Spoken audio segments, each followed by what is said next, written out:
Right, so 7-year term presidency, that is one of the proposals by the Punguza Mizigo initiative team through their party leader, Ekuru Aukot. And of course, just, you know what I'd said earlier before you took a short commercial break, we've seen a lot of political divisions when it comes to this bill. Some counties supporting it, some counties not supporting it. Let's now, talk to Fred. Yes. And you wanted to, respond to what Honorable Chilayako had said. But just before you respond to that, as you respond to that, why then couldn't, Ekuru Aukot wait for the Building Bridges Initiative team, to continue doing the work so that he can also present his views on how to punguza the Mizigo instead of, going through the collection of signatures and now having to go through all the 47 counties? Okay. Before I answer that, let me just respond to something that the Senator said. The issues at the wards and the constituencies, I agree they are administrative failures. But these failures can better be fixed through a constitutional revisit. Now, we have proposed that we now need to change the structure of the devolved system.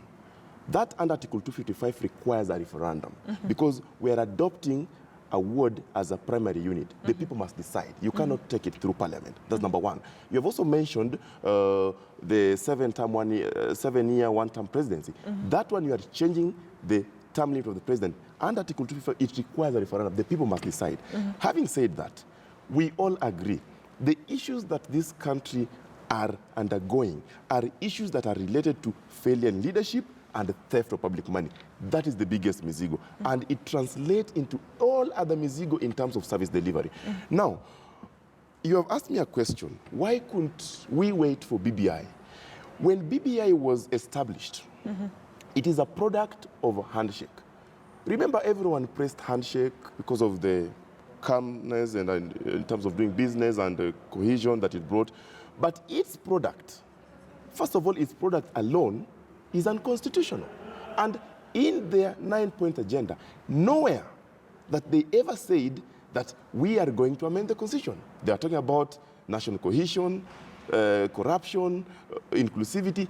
In those issues, they never mentioned their TOR. Constitutional amendment was never one of them. Number two, this was an agreement between two individuals.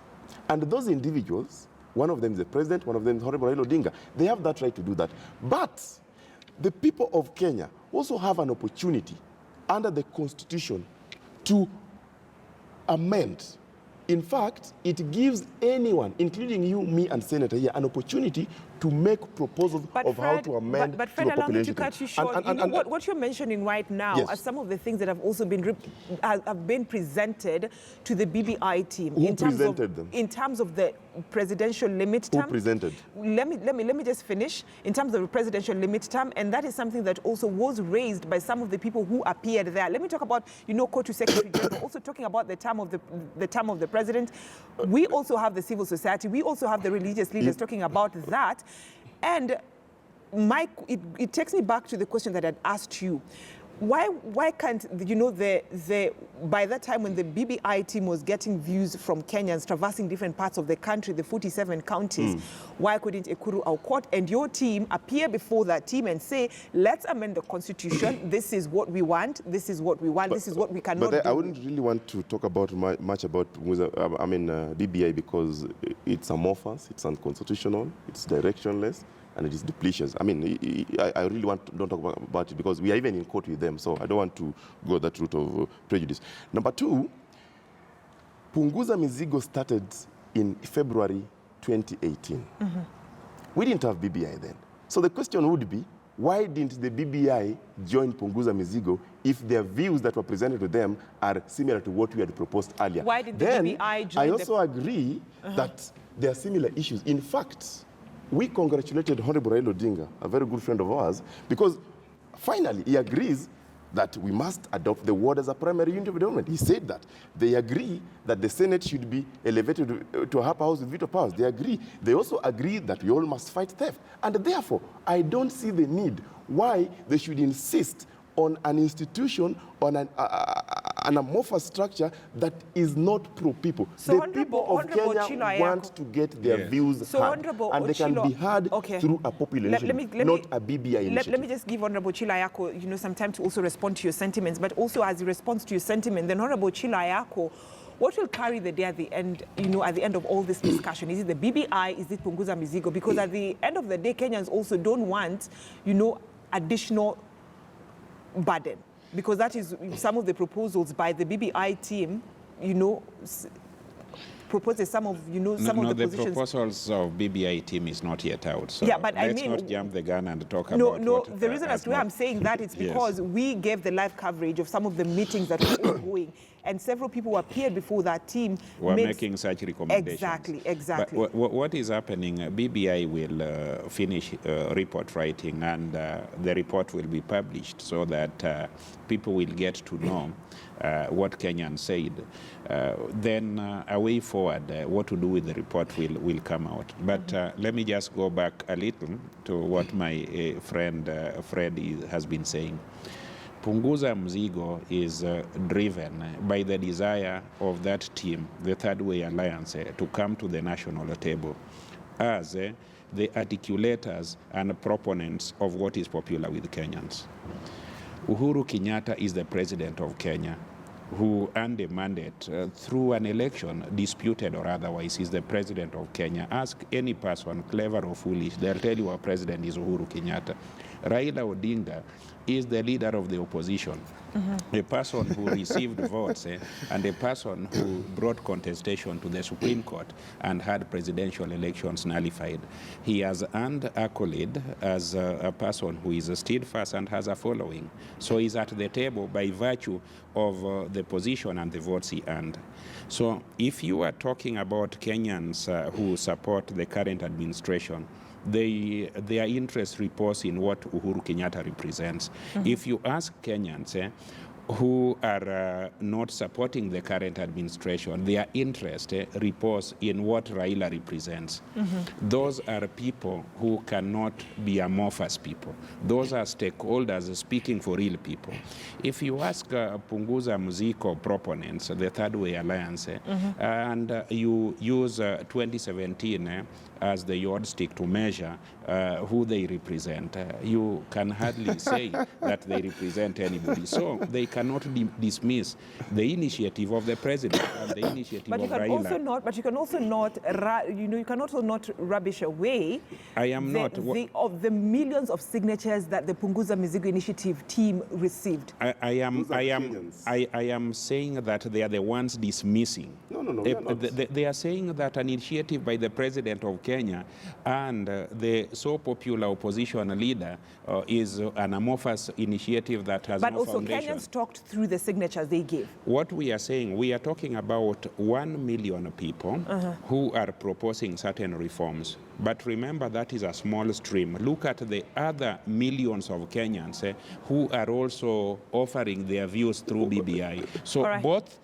you cannot dismiss the other process. So what I'm trying to say, what I'm trying to say is, the initiators of Punguza Mizigo, the Third Way Alliance, should acknowledge the fact that BBI is a more participatory process. It's still a more open process, and presentation of views to the BBI, then those views will come out, be published, and a way forward arrived at that might necessitate amendment of the Constitution through a referendum is the way to go.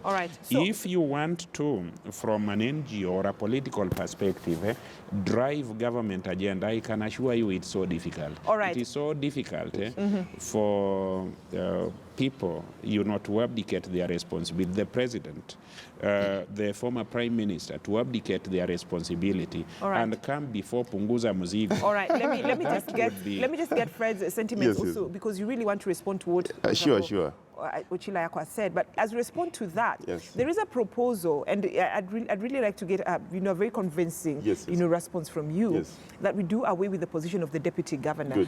As we said right now, should anything like the scenario we have for Nairobi County government, we do not have a deputy governor. So should anything happen to a governor, or in terms of leaving office or stepping aside, the county government of Nairobi will be left, what happens? Yeah, what happens next? That is a proposal under under the thematic area of reducing wage bill and recurrent expenditure, and I'll explain. But before that, let me unpack this BBI. You know, we all appreciate that there's need to lower the burden.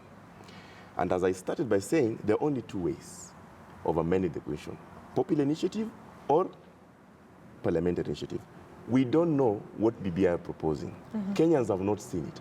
When it comes, we shall critique it the same way we're critiquing Punguza Mizigo today. So we don't want to talk about it. And by the way, I heard the Speaker of the National Assembly the other day said they're not intending to go through this parliament. Kenyans should not think about that. Punguza Mizigo, I mean, BBI was something else. Number two, BBI, senators say it was more participatory, but these are people who are meeting Kenyans in high-end hotels. And a conference facility in our high-end hotel can accommodate at least 100 people. Assuming they met in all those hotels in the 47 counties, my approximation is that they met at least 4,700 people.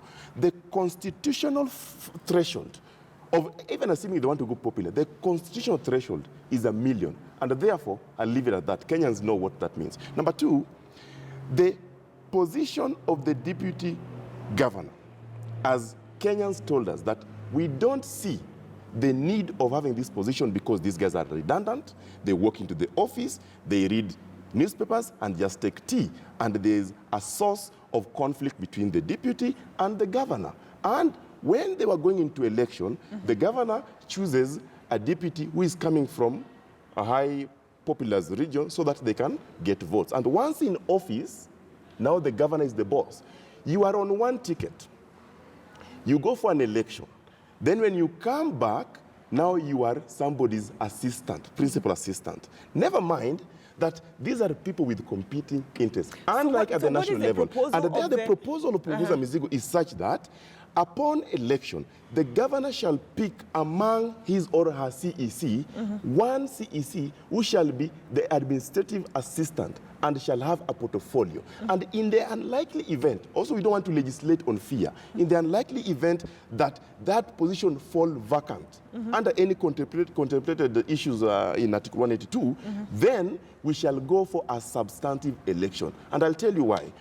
It is easier to go for an election and cheaper than to have a fighting team in the county government that is hindering the delivery of services. Let me just give another. Let me cut you short. When Senator here, doesn't have a deputy.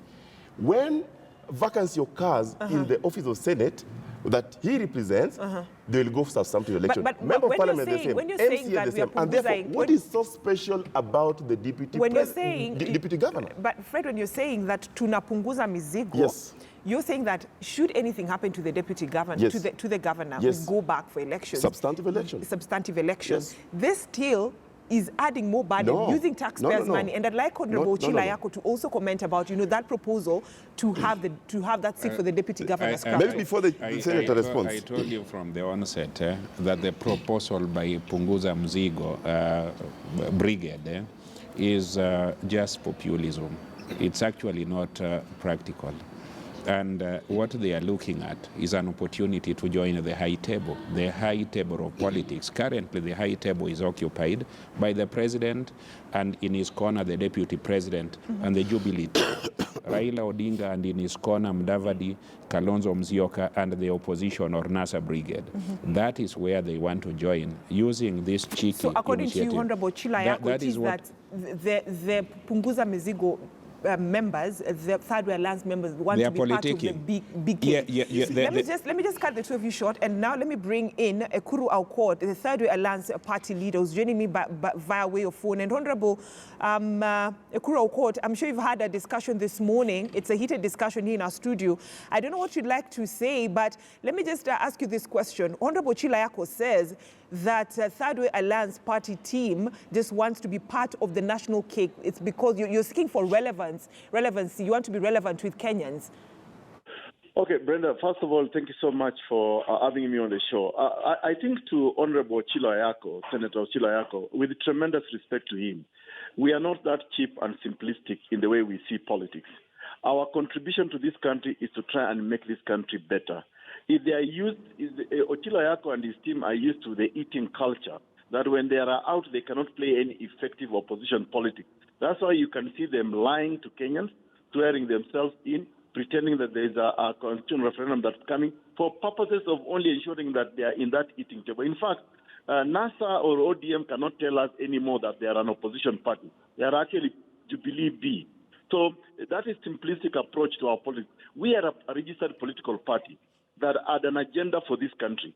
Just because the election of 2017 did not come our way, it does not mean that we shelved that which we believed in. In fact, they are embarrassed as a political party that has claimed to be the opposition for donkey years, but have never been able to put anything tangible on the table as Third Way Alliance has done in just under 3 years. So really, we are not even competent in terms of ideas. After all, there are people who are expecting a referendum to come from the skies without necessarily putting a concrete proposal. We followed the law. Article 257, as I'm sure our able Secretary General has ably explained, is the only way you can change the constitution through popular initiative. Article 256, you can change the constitution through parliamentary initiative. Now, when he keeps on saying, let's wait for BBI, what is BBI? What process of the constitution is BBI following? It is nothing.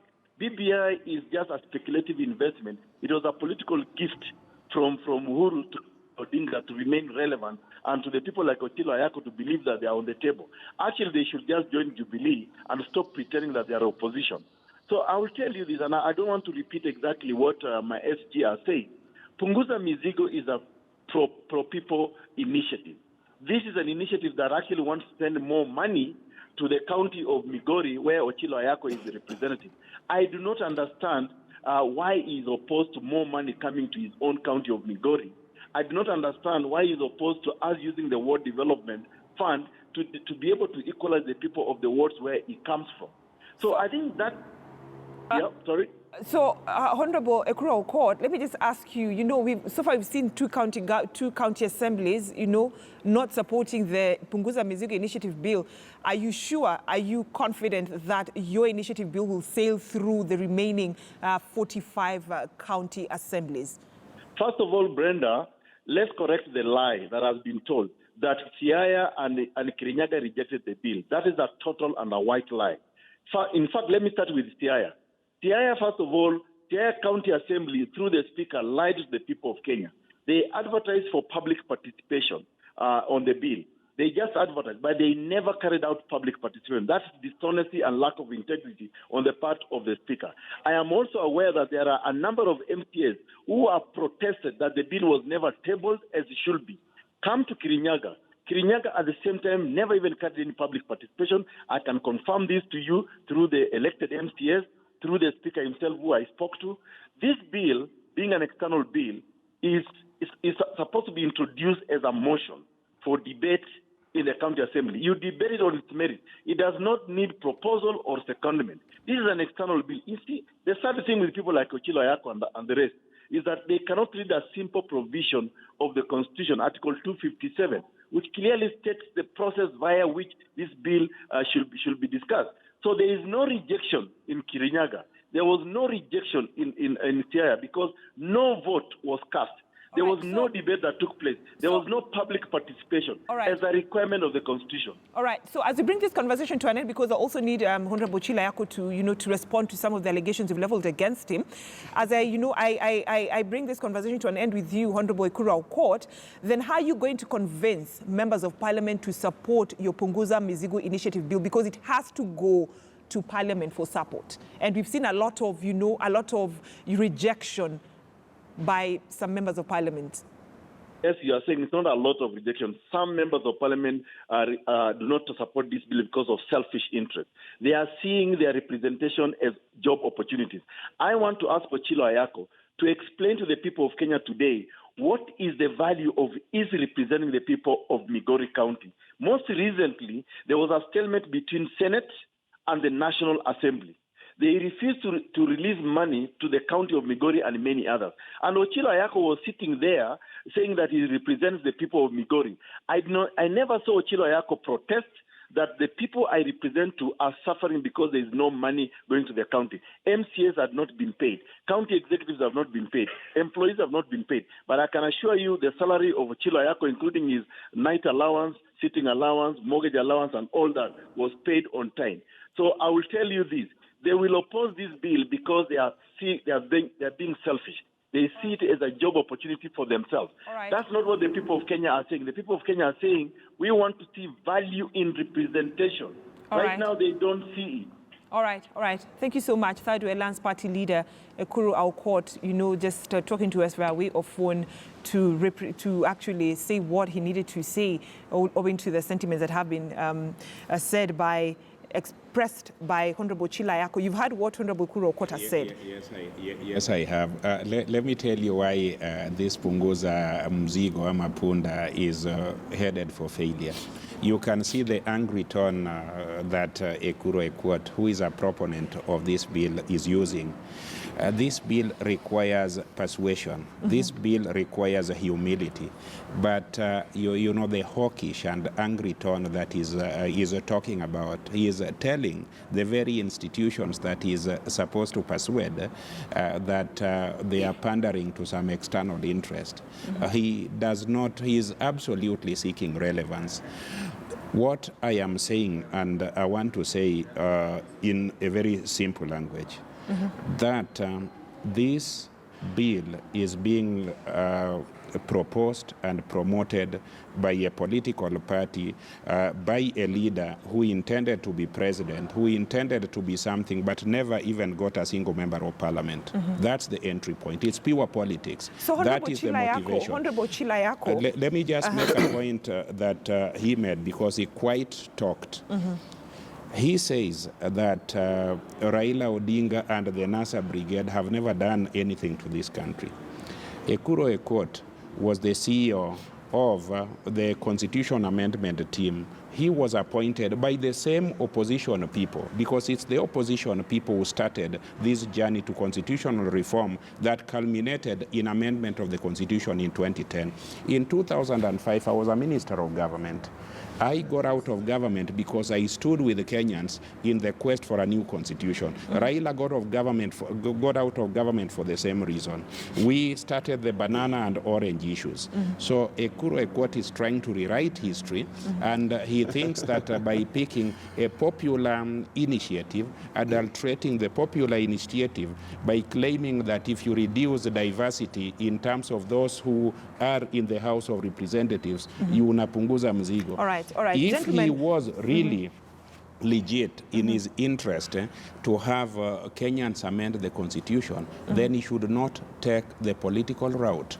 He should take an honest, simple route of trying to be an ordinary Kenyan, like my friend here, who wants to scrap the post of deputy governor, and yet that is the post he will be going for in Homa Bay. He will be the deputy of somebody. Okay, those are your sentiments. Gentlemen, we're almost coming to the end of this conversation, because, you know, this debate can never end. It can take days and days. It can never end. But almost coming to the end of this, you know, I only have, like, if I'm not wrong, I think I have like 5 minutes, because we need to cruise over to the second hour after the short break, exactly at 10. But Honorable Ochilo Ayako, as I give Fred also to respond, just my question is, do you agree that Kenyans feel overrepresented? In my view, I do not think that is what Kenyans are talking about. Kenyans are talking about being overburdened by the cost of life. And that can be sorted out, not by representation. It's the same Kenyans. And if you ask them, right now, the female gender in this country is feeling that they are not represented anywhere. And they are fighting to be represented, and they are Kenyans. The disabled race in Kenya, minority races in Kenya, or people, feel that they are nowhere, and they want to be on board. So these Kenyans that Ekuru and others are talking talking about. Even Turkanans want to be there. If he was to Punguza the Turkanans from Kenyans, Ekuro, I can assure you there would be terrible demonstration from Nanok and those other fellas. And Fred, let me bring, rope you into this conversation. There is a proposal also to reduce the number of members of parliament, but then there's a concern that there's some constituencies, rather counties, that have very, it has large constituencies, and you reducing the member of parliament for that region, the number of members of parliament for that region, will not really help when it comes to development. Actually, let me correct you. We're not reducing the number of members of parliament. We're abolishing the 290 constituencies and adopting the county as a constituency unit for the purpose of election to the National Assembly and the Senate. Now, we are proposing 147 maximum member of parliament. 290 to 100. Just Honorable Chilo, just hold on. Let Fred respond. Okay, thanks. Now, there's been this issue of equality of vote. The people of Kenya are in the counties. And I want to give an example. How many constituencies do you have in your county, Migori? 8. You have 8. That means the 8 constituencies in Migori County, every year they receive 800 million in terms of development through CDF.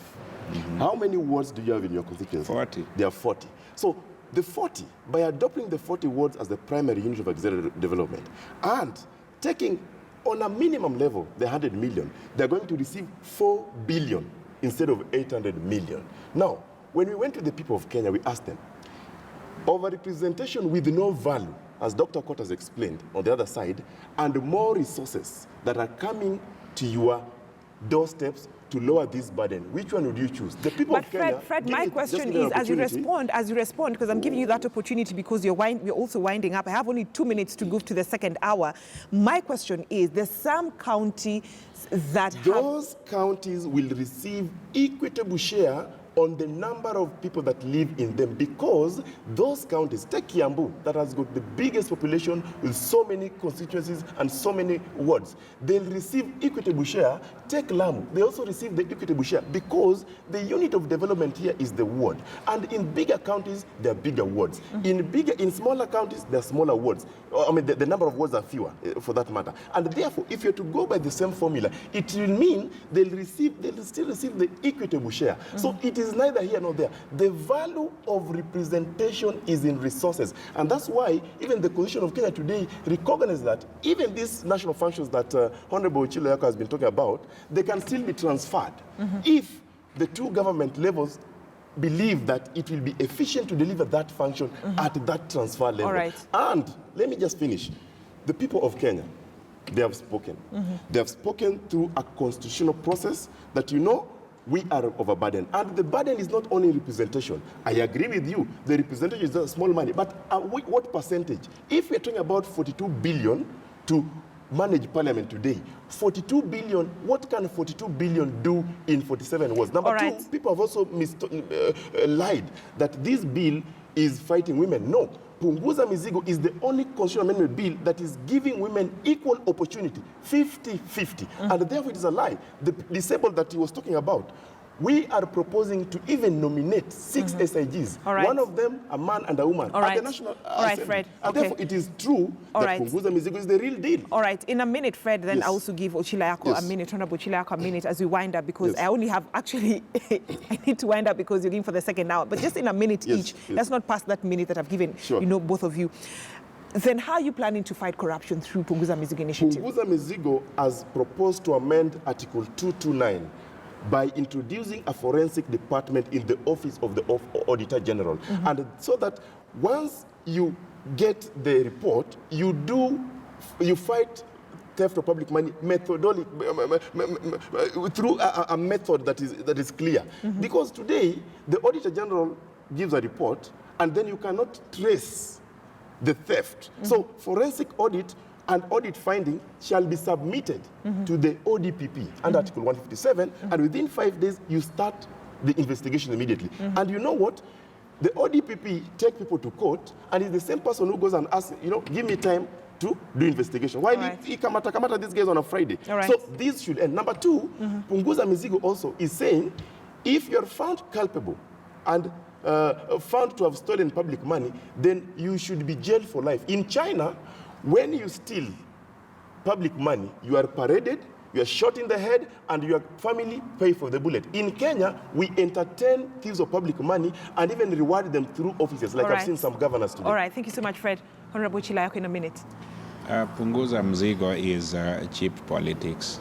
It is cheap politics by people who are taking a very sensitive issue and using it to seek political relevance. If you are talking about shooting people and paying for the bullet, and you want to put that in the Constitution, no, that is China. That's an example. No. He said he was giving an example. Strengthening the Fred, let Honorable Chilayako finish. Is trying to have people have that kind of thing in the Constitution. I think that is a joke of the century. If you introduce forensic issues in the Constitution, I think that is a joke of the century.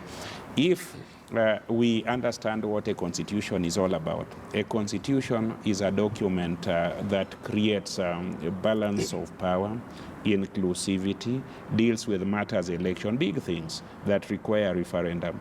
A constitution, if you want to negotiate it, the biggest stakeholders in the negotiation of a constitution, people in government, people in opposition, and the public. You heard my friend talk about that the Kenyans have supported it.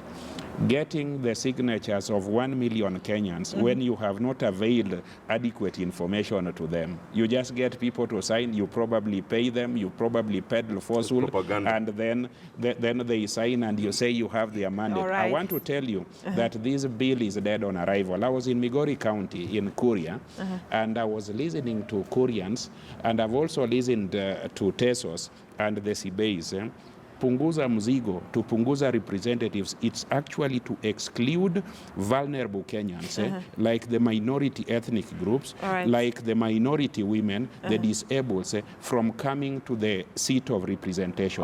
And nobody would look or want to agree that my mother, my daughter, my wife is a Mizigo, and that my ethnic colleague from a smaller community is a Mizigo, not in Kenya. I think the Senate does not read the bill. I advise him to read the bill. I'll bring you one. Mr. Okango, let's just end this conversation. It will not end, but let me just be the devil's advocate as we wind up. Yes. I mean, Honorable Chilayako, he didn't say that Punguza Mizigo Initiative Bill proposes that people found, allegations leveled against people are corrupt. The corrupt people, the corrupt, I beg your pardon, should be hanged or killed. He said that they should be jailed for life. Let me just be the devil's advocate. He was just giving an example of what happens in China. Gentlemen, thank you. Thank you so much, gentlemen. Fred Okango, seated on my immediate left.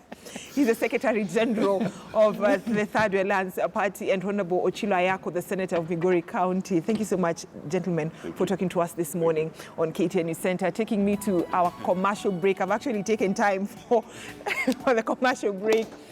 Let's meet again in a few minutes for the second hour of KTN News Center. See you after the short commercial break.